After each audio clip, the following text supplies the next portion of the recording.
All right, guys, getting rolling. Don't need this.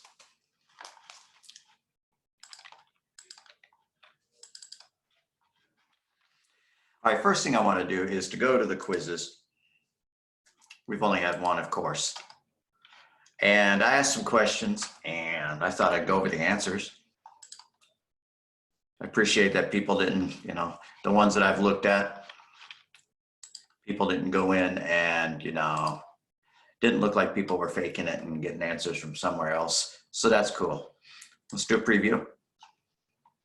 Question 1, of course, you're actively participating. Question 2, I'm sure you read the syllabus.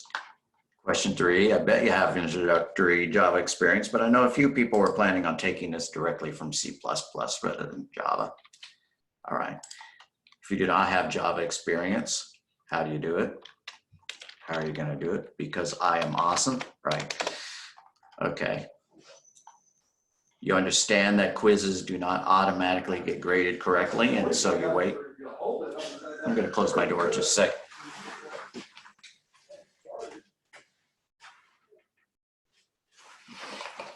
All right. Quizzes are not graded automatically until you get a little text message or you see your grade, an announcement saying that it's been graded, and it's not your final grade. Of course, I'm giving everybody full credit on this one. All right, a lot of people texted me, that's great. All right, expected knowledge. All right, a class definition.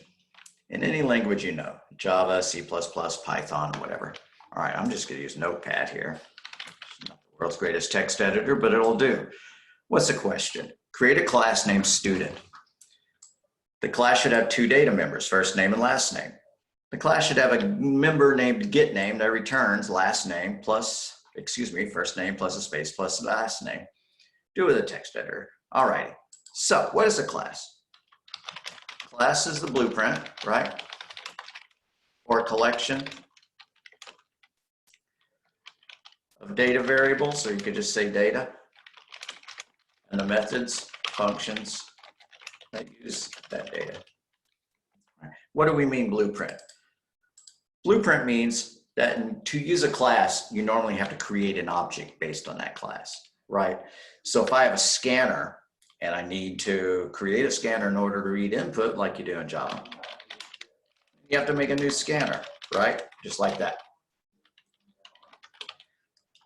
That scanner object, the reference to the object has the data, and then you use that, right? And I equals, blow that up. And I is equal to, sc dot next int, right? So,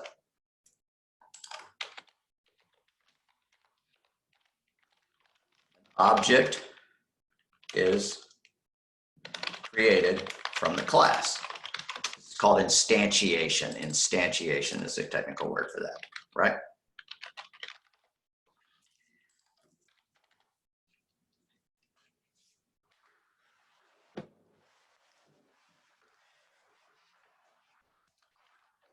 So let's make our class.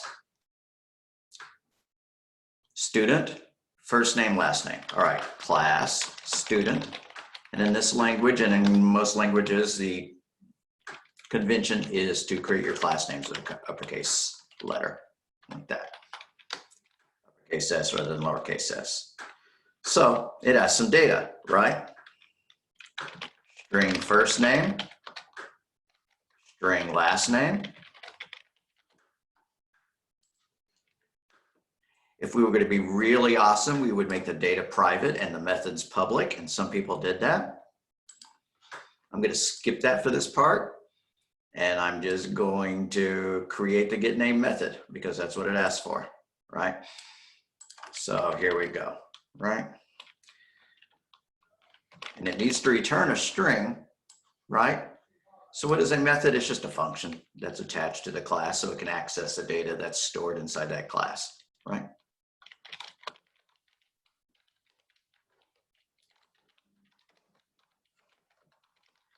And it's going to return, usually I do this dot first name plus a space plus this dot last name, right? That's all it needs to do. That's pretty much the simplest answer to the question that I gave you. Now, what I would normally do is I would make these private, and then I would make this public. And if these are private, then we have to have a way of setting those variables. Now, unlike C++, I can go ahead and access this data without setting these to public. The default is something close to public. It's a package level where you can access it from inside the package. So anyways, down in main, if we were going to use our student as it is, we would use it like this, right? Student S1 is equal to new student, and then we would need to set the first name and the last name. Now, since we don't have getters and setters, or more technically known as accessors and mutators, we got to just access them by hand, right? Without using a method. So first name is Joe. Last name is, Roberts. We want to get that name out. String S is equal to S1.getName, right? And we can print that out. That's how we would access it down in main. Down in the client code, so-called client code. The client code is the code that uses the class. So in our main, whatever, we would do that. Okay, so this would have been the answer to that question. People got that? Good news. All righty, what's the difference between a list and an array? Now, if you're jumping into this class without having used languages that support arrays, then you'd be at a little bit at a loss to answer this, because Python makes a list and array pretty much look the same because it doesn't actually support arrays. So what is a list? Wait, excuse me, what's the big diff? The big diff is that, let's come back in here. An array is fixed in length. Once created, you can't expand it, by appending it, or remove elements from the middle of it.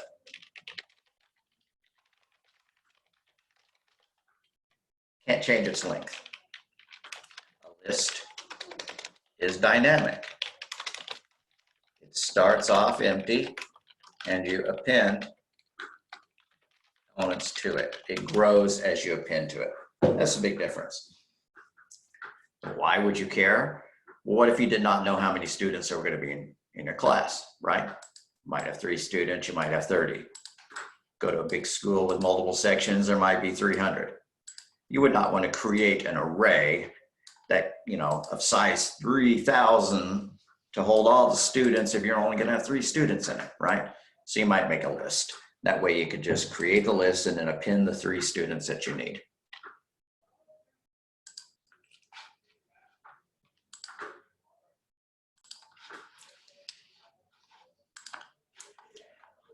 So that's the difference between an array and a list. Whoops, this stuff actually needed to be moved back up, right?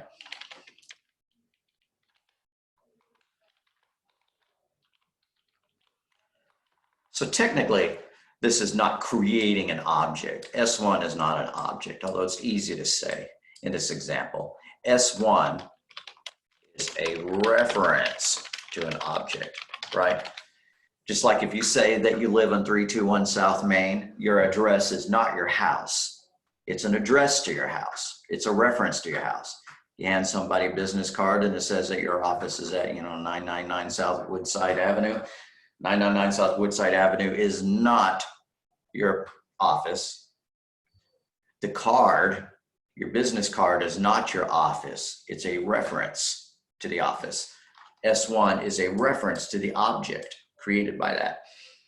So it's real easy to slip in a habit, and you'll hear me do this. Okay, the S1 object, it's just easy to say, right? That's the S1 object, but it's really the S1 reference to an object. Mostly I'm going to stay with calling it the object because it kind of is what we mean, right? But technically, I just wanted to kind of stick in your head that this is a reference. Why does that matter? You could have more than one reference to the same object. Okay, so a list is dynamic. It starts off empty and you append elements to it. That's the answer to that one. Write code in any language that will declare an array of elements and initialize it with the numbers 2, 4, 8, 16, 32. So I do want to do this in a single line of code, so I'm not going to allocate it and then have, you know, a loop or something fill that in, because I'm just going to declare it, right? Declare and initialize it all in one fell swoop. I think it was supposed to be an array of numbers.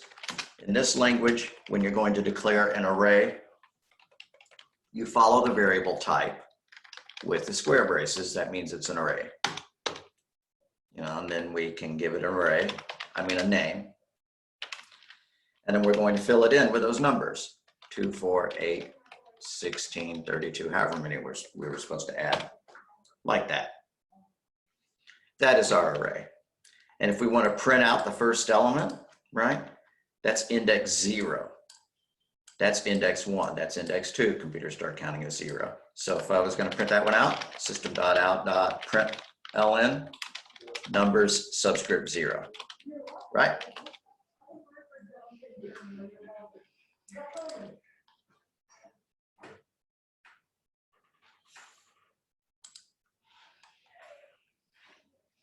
What is the index subscript of the first element in an array? It's 0. Yeah. The second one is at 1. Write a function or a method named add3 that accepts 3 numbers. Now, Java doesn't have functions. What is a function? It's a method that's not attached to any class, right? It's what you wrote in C++ before you learned about classes, or it's what you learned about in Python when you weren't creating a class, right? So I'm going to ignore the fact that it has to be part of a class, because it doesn't say to write the class and then add a method to it. It just says write a method. It's called add3, accepts 3 numbers with parameters x1, x2, x3, and returns those added together. Let's do that. It's going to be called add3. It's going to accept 3 parameters. I forget whether I said to make them ints or doubles. If it's taking ints as input, then it needs to return an int as output, right? What is it supposed to do? It's just supposed to return those 3 things.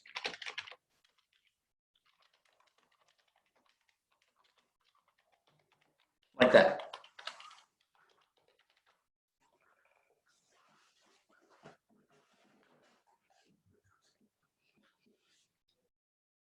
If we were going to call that from another method in the same class, right? You just say, you know, int result is equal to add3, 1, 2, 3, right? So that's your method name. This is the parameter list. These are the parameters, and that's the return type.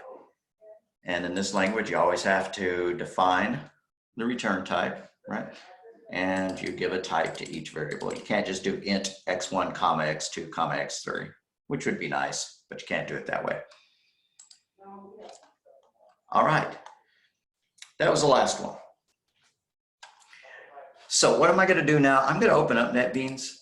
Hopefully you've got it installed. If you don't, you can just use your ordinary Java editor to follow along if you're going to want to. I'm going to expand upon what I just talked about, and we're going to do this before we actually hit the PowerPoints, because to some degree this is review type stuff. So let's launch Netbeans.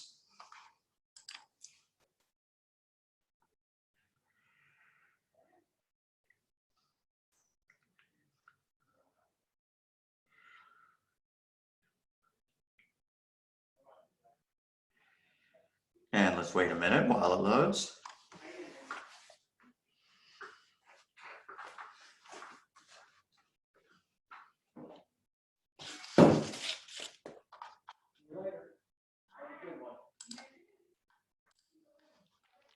All right, so I'm going to make a new project. Why not call this one Lecture B, right? So I'm going to click on New Project, call it Lecture B. Now, it doesn't really matter which of these you select, Maven, Gradle, or Ant. I'm going to tend to select Ant just because it goes ahead and it creates the main method for you, whereas I do not believe it does with Maven. I don't know, let's find out. I could be totally wrong with that. Java with Maven, Java application, click next. I'm going to give it a project name, lecture 1, excuse me, lecture A. Cannot include white space, good to know. Click finish.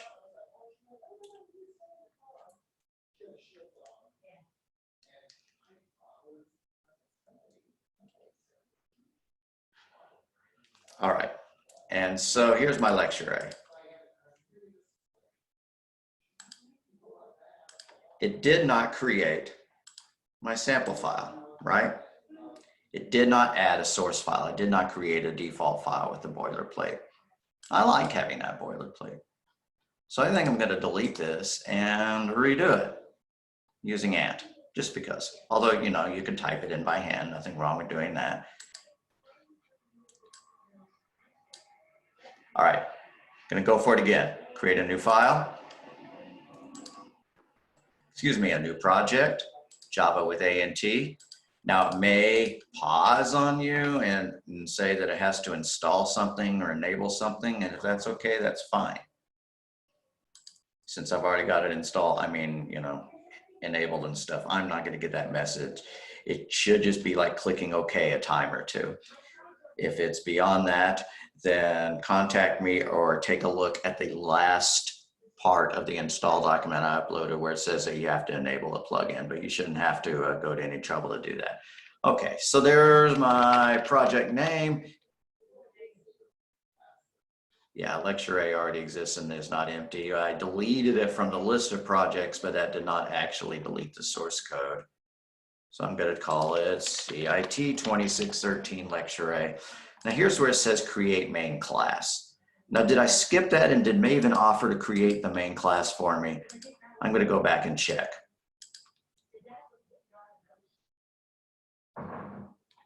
No, it did not.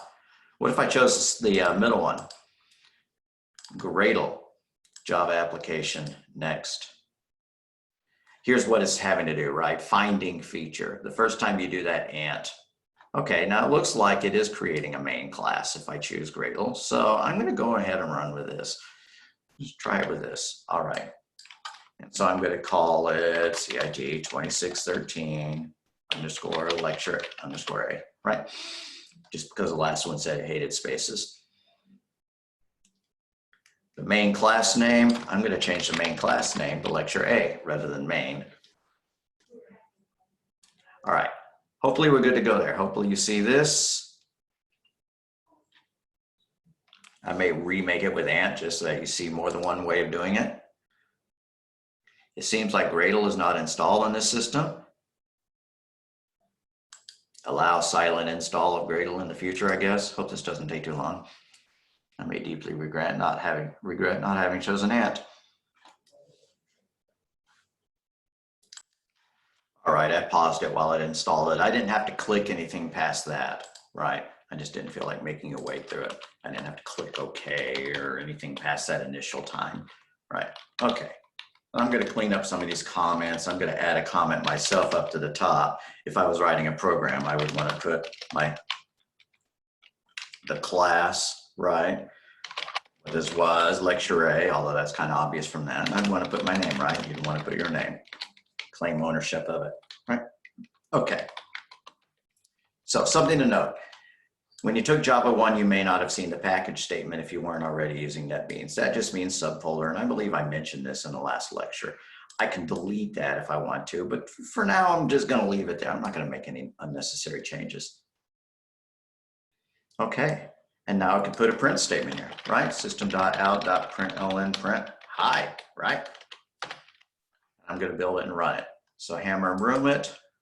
A little hammer and room symbol builds it. That may have been faster than ant. I may like that. All right, and then I run it and it says hi. Okay, I'm going to do the same thing with ant now, right? File, new project, Java with ant, Java application. I'm just going to call this one CIT 2613 lecture B. I call this one lecture A, and this really is lecture B, right? So I'm glad I'm doing this as lecture B. All righty, create main class. If I did not want it to create a package, I could remove the package declaration right there, right? And then it would not put a subdirectory in it. It would not put a package statement, and it would look all hunky-dory. So I'm going to do that, right? And this time I use spaces rather than underscores because Ant allows spaces in the name. It just replaces them with dots in the package. And that was to distinguish it from the other one, although I guess I didn't have to do that one because it said Lecture A with underscores. Anyways, I'm going to go for it like that. All right, same business, right? I can put my comment up at the top, you know, CIT 2613, Lecture B, you know, and my name, Jeff Thompson. All right. .out.println, hello world. Okay, we're good to go, right?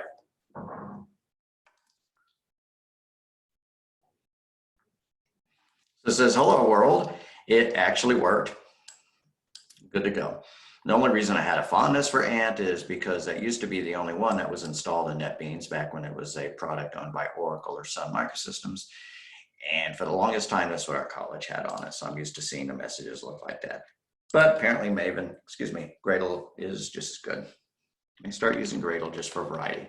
Or if you use Maven, you can do that. You just have to create the file itself, right?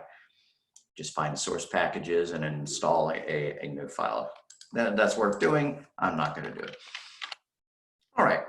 I'm going to make sure that I remember how to write code that will perform some kind of calculation. Meters to feet. Did I do this last time? If I did, I'm going to do it in a slightly different way. All right, but anyways, I'm going to declare my variables, right? Double meters, feet. And I happen to know the equation to convert from meters to feet, which is that feet is equal to meters times 100. That gives us centimeters. Divided by 2.54, that gives us inches, divided by 12. That's the conversion, to convert from meters to feet. At least I hope it is, because I'm going to try it. Now we have to tell the user what to do, right? We need to tell them to enter their information. System.out.println, please enter meters, right? And we're going to let them type it in, right? So meters is equal to system, whoopsie, I don't have a scanner yet. So scanner sc equals new scanner, parentheses in parentheses, and inside the parentheses, I need the system.in. I'd like to actually see that above the rest of the code, so I'm going to go and add that up here at the top of main. Now it's giving me grief because it doesn't know what a scanner is, so I have to add an import for java.util.scanner. I can let Netbeans do that. I can right click on it and say import, add import for java.util.scanner. All right, very good. All right, now let's do it. Let's get the feet, the meters. Meters is equal to sc.next. It's a double, so why not use next double?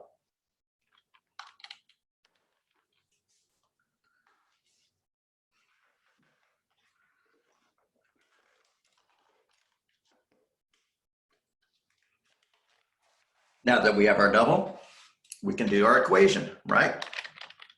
I could copy and paste it. It'll work. We'll find out, right? Because 1 meter is equal to about 3.3 feet. We'll see the result really quickly.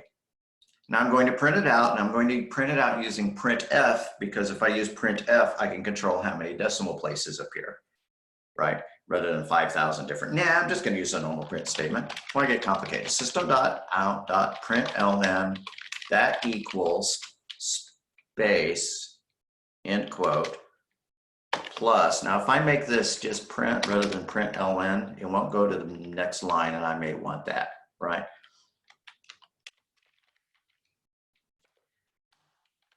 Okay, that's how many feet, but I'd like a little bit more explanation.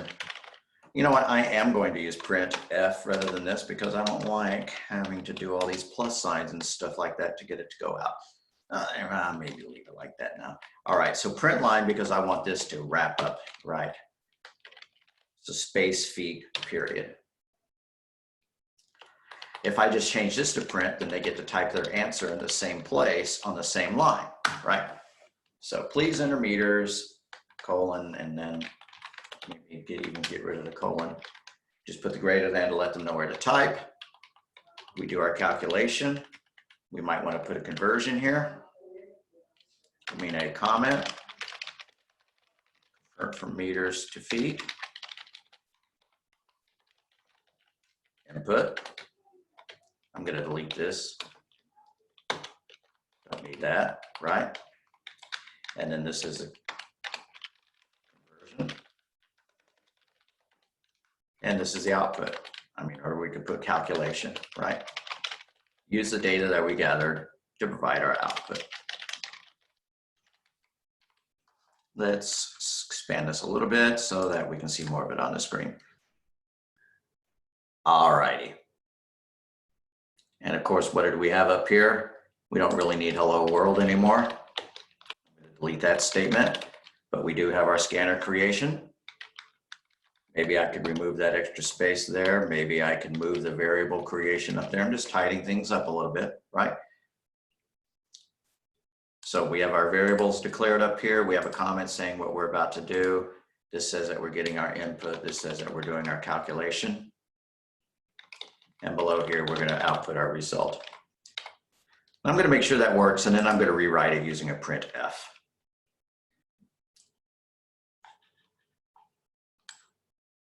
Please enter meters. All right, 1 meter. Okay, you see what I mean? 3.28. Let's see if Google likes that. 1 meter in feet. Right? 3 point, okay, yeah.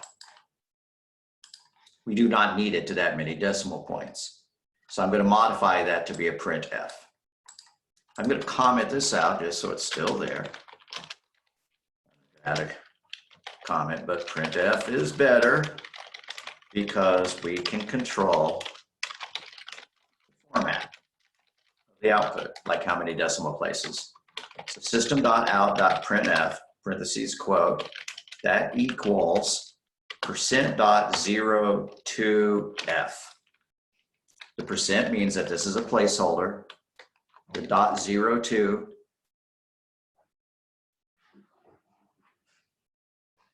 I think it's just %02f. Yeah, it is. %.2f means 2 decimal places, right? Like 01, 02, 03, 00, 2 places after the decimal.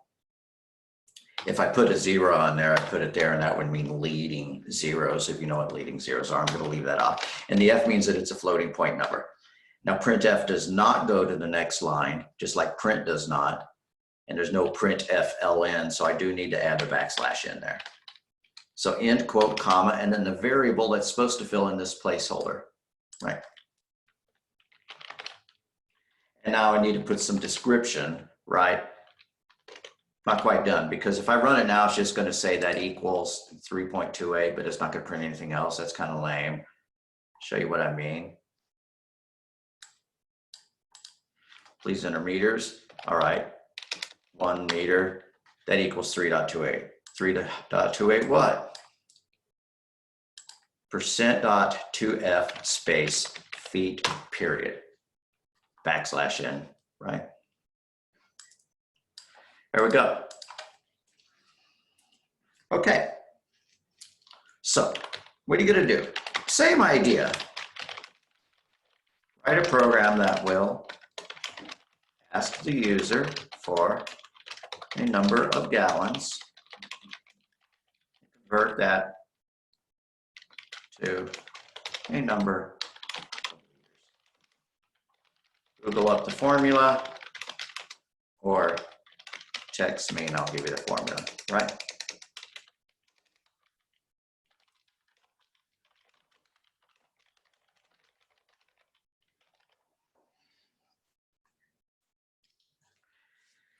All right, what's next? The class example, right? Creating a sample class. I'm going to actually go in here and create a class, and it is going to have a getter and a setter. So I'm going to scroll up here, and since it's a separate class, I'm going to make it the same one that we did in our notes, right? Student. Public, no wait, you can only have one public class per file. And what I really should do is create a separate file with the class in it. Now, quite often when I'm giving these demonstrations, I just go ahead and put the class right in the same file because it makes it easier to upload one file rather than two, or to put it in the notes. So I'm going to do that. But if I was in a professional environment, I would go to default package, new class, and I would create a class called, student. Is that what it was called over here? Yeah, all right. So, which am I going to do? Just because it's easier to put in the notes, I'm going to do this. Class student, and it's going to have two variables, right? String first name, semicolon, string last name, semicolon, or we could have just separated them by a comma and done string first name, comma last. And then a method called getName, right? So string getName, but I'm going to make this public. And these are going to wind up being private, which is known as data encapsulation. Those are going to be private, but we're going to leave them public for now. All right, so getName. And then what does it do? It returns space, first name, plus a quote, double quote, space in quote, plus last name, right? That's all it needs to do. We can make it more complicated, like build a return string, right? String S equals first name plus last name, return S, right? Same difference, whatever that statement means. Okay, now to provide a getter and a setter, if you were going to do it by hand, this is what you would do. You would make that private, and then you would do, a public void set last name, parentheses, string last name in parentheses. Now I'm going to run through this pretty quickly because then I'm going to undo it, right? And then so this dot last name equals the last name being passed in. That's a setter, otherwise known as an accessor. Excuse me, a mutator. We're changing it, we're mutating it, we're mutating the value of it. And this has to be public so that it can be called down in main. But the data is now protected, right? It cannot be accessed directly. It can only be accessed through the method. Now, the reason I'm doing it that way, but deleting it, is because Netbeans has a nice ability to very, very quickly encapsulate your data and create the getters and setters. So I'm just going to highlight those two things and choose Refactor from up here. Or I can right-click on it and choose Refactor, right? And what am I going to do then? Refactor, encapsulate fields. I know the print is tiny, but that's what it says. Refactor, encapsulate fields. Cannot refactor library class student. Maybe it's because I haven't saved the document yet. That's kind of odd. Not used to seeing that. Try that again. Click those two variables. Refactor, encapsulate fields, because I hadn't saved it. All right, and what it's doing is it's offering to create the getters and create the setters. And so we have get first name and get last name, set first name, set last name. They're all checked. So when I click Refactor, boom, it's going to go, right? And so what did it do? It made our data, I'm having to scroll to the bottom of the class because when I do this, it pushes our existing material to the bottom of the class. So I'm just going to do a cut and a paste here in a minute, but it made our data private, right? And it provided getters and setters. All right, so I'm going to cut those new methods, all the getters and the setters, and put them at the bottom of the student class, right? I'm going to add a little comment here that this is the, I see something that I wish I hadn't done, so I'm going to undo a couple of times. It says really undo encapsulate fields? Yeah, sure. Okay. I'm going to highlight those two things again, choose Refactor, Encapsulate. And then it says use accessors even when the field is accessible. Well, normally I don't click that because when you're inside the class, it's okay to access the fields, in other words, the variables directly. So I wish I had not been set. Now I'm going to choose refactor and repeat the same business that I was about to do. Remove the extra comments. There's kind of too many comments there, just for my tastes. And then I'm going to cut all the getters and the setters, highlight them all, Control X or Command X on your Mac to cut, come down here. This is the end of the student class. So I'm going to just add a comment there, right? Saying that it's the end of the student class so that above it, I can paste this new stuff, right? And so I have get name, which returns the first name and the last name. I have get first name and set first name, and get last name and set last name, right?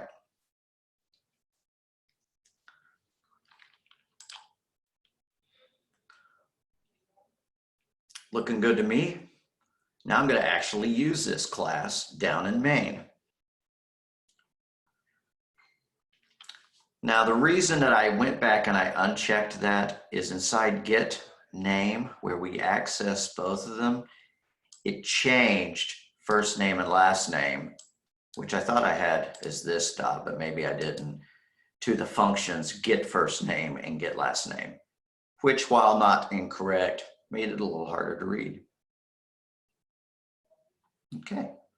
Notice that you only have to prefix these variable names with the this reference when there's a name collision, meaning that the name of the parameter variable here and the name of the class member here are the same. And then to differentiate them, you need to do this dot, because when you type this dot, it lists all the members of the class, including the ones that I made, right? The fields, the first name and the last name are up here in green. And then the methods that we added, set first name, set last name, get first name, get last name, get name. And then a whole bunch that Java provides for us, because all of this stuff inherits from another class, even though we don't see any inheritance statement. Java term for that is extends rather than inherits, but we talk about inheritance, so I'm going to call it inheritance. All right. Down in main, I want to use my fancy new class. So I'm going to scroll back down to main inside the other method and just create a student, right? Student S1 equals new student.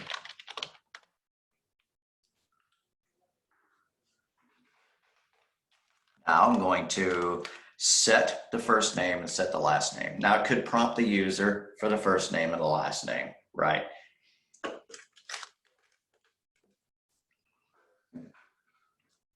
String FN first name, comma LN for last name. That's not a 1N, it's just an LN, right? Let's tell them system.out.println, parentheses quote, please enter first name, colon, end quote.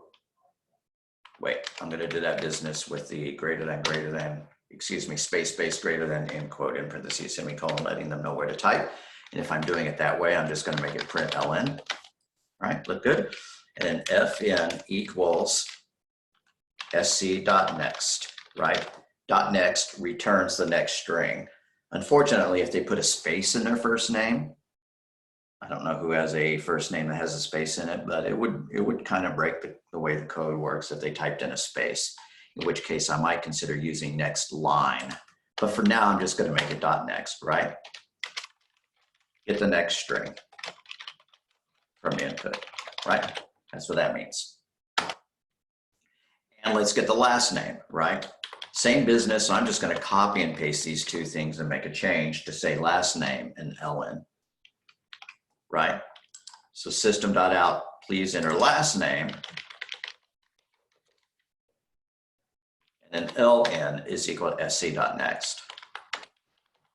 Now let's call the get name function and print the result, right? System.out.print, parentheses quote, the student's name is, end quote, in parentheses. Now, since I just used print, it's not going to go to the next line. That's fine with me. And system.out.println, what is the student's name? We need that variable, right? What's our variable named? S1 dot get name, parentheses, in parentheses, semicolon, right?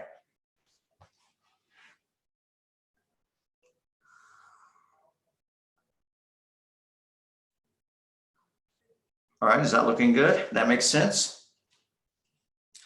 So what else do I want you to do besides this little bit about writing a program that'll ask the user for a number of gallons? Same thing, and it's going to be just as simple as this. I just want to make sure that you can create the getters and the setters. Hopefully you're doing all this with Netbeans, and it'll make it easy. If not, examine the sample code that are in the lectures that I'm just about to upload, and you'll see it.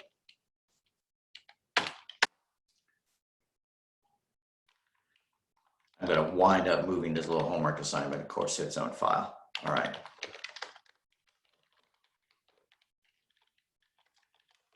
Add a class to your project that is called fraction. That's the name of the class. It has two variables, an int named top Now that's really childish, right? A fraction has a top and a bottom. We could call it a numerator and a denominator, but I think top and bottom is adequate, right? It has a method named getValue that returns top divided by bottom. Define this method as a double. Formula for that.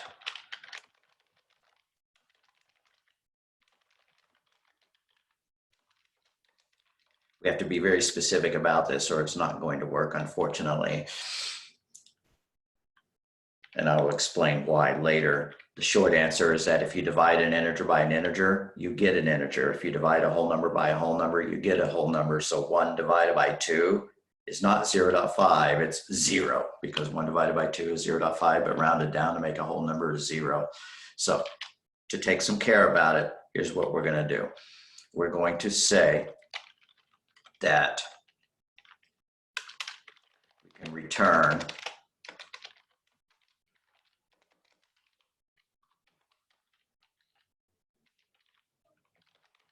double version of the top divided by the double version of the bottom. That's known as casting. Or we could say, you know, double result equals that and then return the result, right? I've pretty much given you the body of the method. You would just have to define the method itself.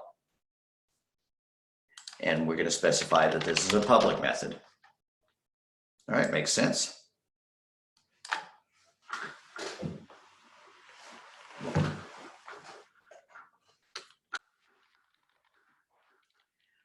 All right, so that's the homework assignment. Have your code, ask the user for the fractions top and bottom, and then use your fraction class, not faction, fractions. The value method to display the results.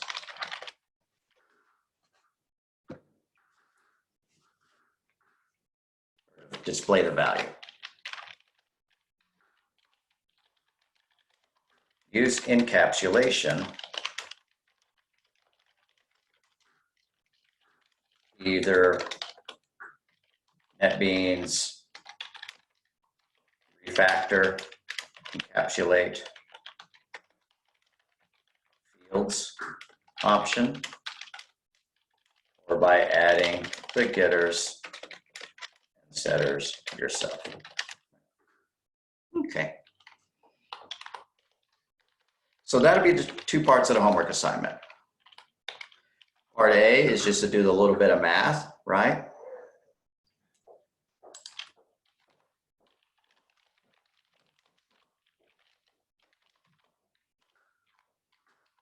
And then this is part B, which is of course a little bit longer, but that's okay.